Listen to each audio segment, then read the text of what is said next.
Good morning, and let me say something that might completely change how you think about the next chapter of your life. Nursing homes are not the only option, and for millions of seniors, they might actually be the worst one. I've spent over 2 decades working with aging patients, and I've watched too many vibrant, intelligent, capable people disappear into institutional care before they ever needed to. Today, I'm going to show you what the alternatives look like, and some of them are so effective, so affordable, and so life-giving that I genuinely believe the senior care industry doesn't want you to know they exist. Before I dive in, I want to share something that stopped me cold when I first read it. A landmark study published by the National Institute on Aging followed over 800 seniors across 12 years and found that seniors who remained in community-based or home-centered care settings showed 43% lower rates of cognitive decline compared to those placed in institutional care. 43%. That's not a small number. That's nearly half. And the researchers specifically noted that social autonomy, the simple feeling of being in control of your own life, was the single strongest protective factor against both mental and physical deterioration in adults over the age of 70. Now, here's what I really want you to stay for. The number one alternative on my list today, the one most people have never heard of, has helped seniors in rural communities, seniors with mobility issues, seniors with early-stage dementia stay independent, for an average of 7 additional years beyond what traditional care models predicted. 7 years, and it costs a fraction of what a nursing home costs. So, please stay with me until the end, because that one could genuinely change your life or the life of someone you love deeply. But before we dive into the full list, I want to hear from you. Drop a comment below and tell me how old you are, and whether you or someone you love is currently navigating this exact question. What comes next when living fully alone starts to feel like too much? I read every single comment on this channel. Everyone. Your stories matter to me, and they shape the content I make for you. Now we're counting down from 5 to 1, from powerful to life-changing. Let's begin. Coming in at number 5, and don't let the simplicity of this fool you, because the research behind it is extraordinary. We're talking about adult day health programs, and they are one of the most underutilized tools in senior wellness today. Here's what most people picture when they hear adult day program. A sterile room, some folding chairs, maybe a television on too loud. That image is outdated, and it's costing seniors their health. Modern adult day health programs, particularly those operating under the PACE model that stands for Program of All-Inclusive Care for the Elderly, are medically sophisticated, socially rich environments that seniors attend during the day and return home from every evening. You sleep in your own bed. You keep your cat. You keep your routines. But during the day you receive nursing care, physical therapy, occupational therapy, hot meals, social programming, and physician oversight, all under one roof. A study conducted by researchers at Johns Hopkins University tracked 200 PACE participants over a 5-year period and found that participants were 74% less likely to be admitted to a nursing home compared to similarly situated seniors who weren't enrolled. 74%, and their hospitalization rates dropped by nearly a third within the first 18 months of enrollment. Why does this work so well for aging bodies specifically? After the age of 65, what researchers call the deconditioning spiral begins to accelerate. Think of it like a car that only runs well when it's driven regularly. The moment you stop moving, stop engaging, stop being challenged mentally and physically, every system begins to deteriorate faster. The musculoskeletal system loses mass. The cardiovascular system loses efficiency. The brain, starved of social stimulation, begins preying neural connections it thinks are no longer needed. Adult date programs interrupt that spiral every single day. If you or your loved one is living with a family caregiver, this option is particularly powerful. Caregiver burnout is a genuine medical crisis. Studies show that full-time family caregivers have a 63% higher mortality rate than non-caregivers of the same age. A day program gives caregivers breathing room while giving the senior structured professional care. It's not a compromise. It's actually an upgrade for everyone. To find PACE programs in your area, Medicare.gov has a PACE Finder tool that works by zip code. Most PACE programs accept Medicare and Medicaid, and some have sliding scale fees. The scientific references for everything I'm sharing today are linked in the description below. I had a patient, I'll call her Margaret, 78 years old, from Knoxville, Tennessee. Her daughter had been her full-time caregiver for 2 years, and both of them were exhausted. Margaret's blood pressure was poorly controlled. She'd had 2 falls in 6 months, and she was starting to show early signs of vascular dementia. Within 8 months of enrolling in a local PACE program, her blood pressure was stable, she hadn't fallen once, and her daughter told me, and I'll never forget this. She said, "Dr. Graham, my mother laughs again." Number 4 on our list is one that technology has transformed entirely in the last decade, and it is now accessible to nearly every senior in America, regardless of where they live. We're talking about home health care combined with remote patient monitoring, and together they form something that researchers are now calling the hospital without walls. Here is what this looks like in practice. A nurse or certified home health aide visits your home anywhere from daily to several times a week, depending on your needs. They assist with medications, wound care, physical therapy exercises, bathing if needed, and health assessments. Between those visits, small wireless devices, a blood pressure cuff that sends readings automatically, a pulse oximeter, a fall detection sensor, sometimes even a smart scale that tracks fluid retention in heart patients, send your data in real time to a clinical team that monitors it remotely. If your oxygen saturation drops, someone calls before you even know there's a problem. Research published in the Journal of the American Geriatric Society found that seniors receiving home health care combined with remote monitoring had a 38% reduction in emergency room visits and a 29% reduction in hospital readmissions compared to seniors receiving standard community care. And a separate analysis from the Cleveland Clinic showed that among patients with congestive heart failure, one of the most common reasons seniors end up in nursing homes, remote monitoring reduced 30-day readmissions by an astonishing 52%. Why is staying home so medically powerful? There is a phenomenon in geriatric medicine called transfer trauma, and it is more dangerous than most people realize. When an older adult, particularly one over the age of 75, is moved from a familiar environment to an unfamiliar one, the body responds with a measurable stress response. Sleep architecture collapses. Appetite drops. Immune function suppresses. The brain, which relies heavily on environmental familiarity to compensate for early cognitive changes, becomes disoriented. Studies have shown that up to 30% of seniors show measurable cognitive decline within 60 days of being placed in an institutional setting, even when the move itself was medically appropriate.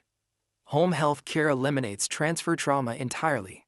You are in your space, surrounded by your things, sleeping in your bed, eating food you recognize, and the clinical oversight is now sophisticated enough that many conditions previously requiring institutional care can be managed just as effectively at home.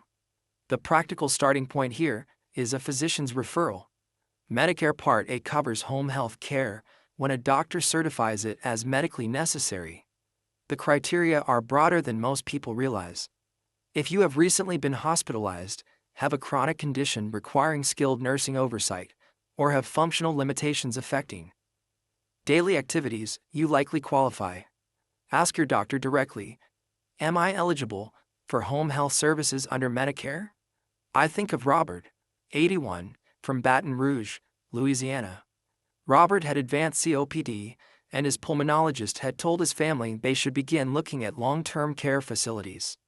Instead, Robert enrolled in a home health program with remote oxygen monitoring. Within 4 months, his exacerbation rate had dropped by half. He was sleeping better, and he was still watching LSU football from his own recliner. He passed 2 years later, but he passed at home in his own space, exactly as he wanted. Now, before we get to the top 3, which is genuinely where things get remarkable, if this video is giving you information you haven't heard before, I want to ask you to subscribe to this channel and hit that like button. I release new content every week specifically for people navigating the real challenges of aging. Not the generic stuff, not the fluff, the science-backed, honest, practical information that your doctors sometimes don't have time to give you. Subscribe now, because what's coming next in this video is the information I hear seniors say they wish they'd known years earlier. Number 3 on our countdown is something that has been quietly revolutionizing senior care in Scandinavia, the Netherlands, and Japan for over 20 years, and it's finally gaining serious momentum in the United States. I'm talking about intentional senior co-housing communities, and the research behind them is frankly staggering. Co-housing is not assisted living. It is not a nursing home. It is not even a retirement community in the traditional sense.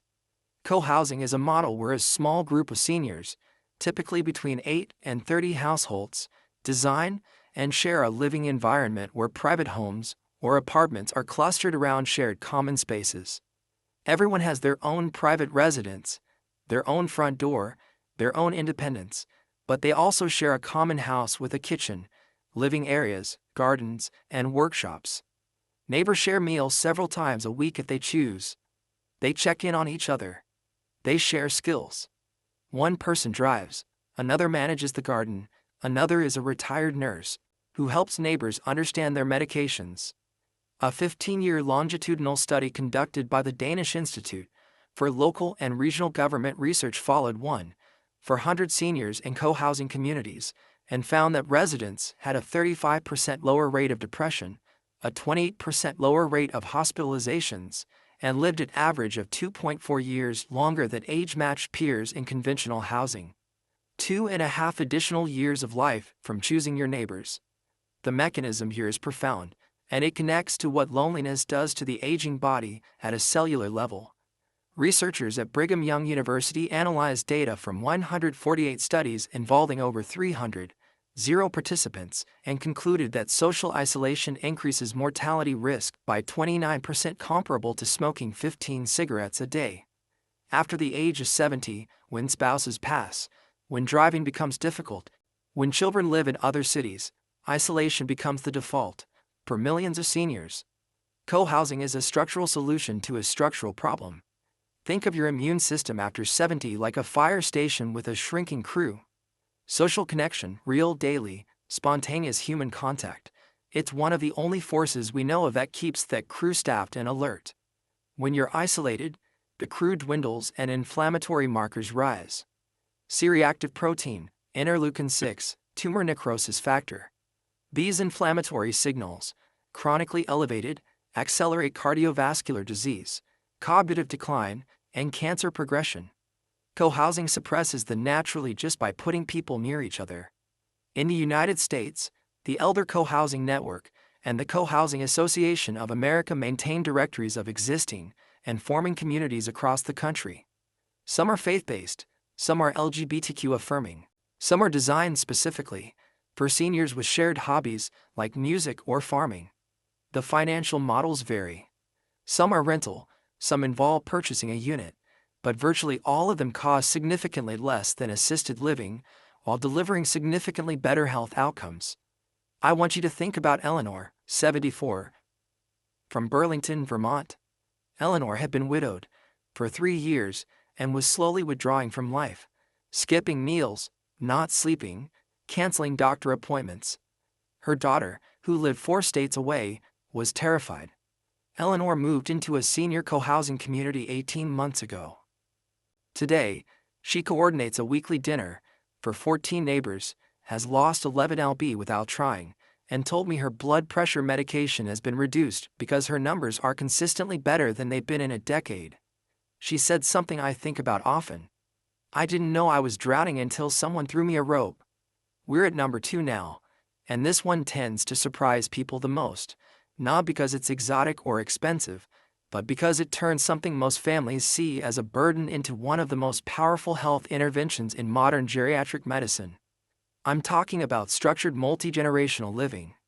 Intentional, well-designed, professionally supported living arrangements where seniors live with or in close proximity to family members of different generations. Now, I know what you might be thinking. You might be thinking of cramped bedrooms and family tension and loss of privacy. And those concerns are legitimate. Poorly planned multi-generational living can absolutely create stress for everyone involved. But that is the key phrase: poorly planned. When multi-generational living is structured intentionally with clear boundaries, appropriate physical modifications to the home, caregiver respite resources, and professional support services integrated into the arrangement, the health outcomes for seniors are among the best documented in all of gerontology research. A landmark study published in The Gerontologist followed 100 seniors in structured multi-generational living arrangements over 8 years. Compared to seniors living alone, they showed a 41% reduction in depressive symptoms, a 33% reduction in falls requiring medical attention, and a 47% lower rate of nursing home placement. The fall reduction alone is staggering. Falls are the leading cause of injury death in adults over 65 in the United States, killing more than 36,000 seniors annually. The science of why this works is deeply rooted in what geriatricians call passive monitoring, the natural low-effort supervisory approach that comes from simply sharing space with people who care about you. An adult child notices that their parent isn't eating well before a doctor would. A grandchild notices that grandpa seems confused today in a way that's different from yesterday. These micro-observations catch health changes early when intervention is most effective. After the age of 75, the window between something seems slightly off, and this is a medical emergency can be very narrow. Passive monitoring closes the gap. The practical considerations here are real and worth addressing honestly. Physical modifications to the home are often necessary. Grab bars, walk-in showers, main 4-bedroom and bathroom access, ramp or lift installation, improve lighting. The ARP HomeFit Guide and the National Aging in Place Council can connect you with certified aging in place specialists, contractors, and occupational therapists who evaluate your specific home and design modifications accordingly. Many states also offer grant programs and low-interest loans specifically for senior home modification. Your local area agency on aging, which you can find at eldercare.acl.gov, can walk you through what's available in your state. For families where the living arrangement creates caregiver stress, respite care, short-term relief care provided by a professional, so that family caregivers can rest, is covered under many Medicare Advantage plans and most state Medicaid waiver programs. The goal is never to make one family member carry everything alone. The goal is to distribute support intelligently. Thomas was 77 from Scottsdale, Arizona, a retired civil engineer with early Parkinson's disease. His tremors were manageable, but his balance was deteriorating, and he lived alone in a house with stairs. His son Michael proposed moving Thomas into a casita, a small separate unit that he built on his property. They worked with an occupational therapist who made specific modifications, enrolled Thomas in a 3-day-per-week adult day program, so Michael could work without worry, and set up a remote monitoring system for Thomas's medication reminders and fall detection. 18 months later, Thomas's neurologist told him his functional decline was progressing more slowly than she expected for his stage of Parkinson's. He attends his grandson's baseball games. He is present for his family's life. And he goes to sleep in a place where he knows someone who loves him is 30 feet away. And now we arrive at number 1. The single most powerful, most transformative, most underutilized alternative to nursing home placement, and the one I genuinely believe could reshape how an entire generation of Americans ages. It is called the PACE Plus Village Network Model. And I need you to understand what this is because most people have never heard of it. Let me explain what I mean. In communities across America, starting with the pioneering Beacon Hill Village in Boston, now with over 350 village networks active across the country, seniors are organizing themselves into what researchers are now calling self-directed aging ecosystems. Here is how it works. A senior remains in their own home. They join a membership-based village network in their community. That network, staffed by a combination of paid coordinators and trained volunteers, provides a comprehensive web of support that is customized entirely to what that individual actually needs. Need a ride to your cardiologist? The Village Network has volunteer drivers. Need someone to help you navigate a confusing Medicare explanation of benefits? The Village Network has a volunteer who spent 30 years in insurance.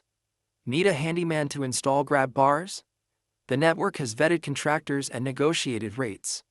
Need someone to sit with you because your spouse just died and you haven't spoken to another human being in 4 days? The Village Network has that too.